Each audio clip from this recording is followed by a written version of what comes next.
السلام عليكم ورحمة الله وبركاته، مساء الخير على الجميع. طبعا زي ما حضراتكم كلكم عارفين ومتابعين إن الآن قنوات الإخوانجية الموجودة في تركيا واللي موجودة في بريطانيا في حوالي يمكن 60 قناة شغالين الآن، بعد ما صدرت قوانين جديدة بخصوص اللاجئين.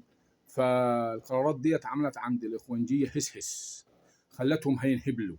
فهم الآن عمالين يحشدوا وعمالين يشتموا في الشعب المصري وفي الدولة المصرية، لأن طبعا الإخوانجية الموجودين بره والموجودين داخل مصر كلهم مؤيدين بقاء اللاجئين عشان الهدف واحد.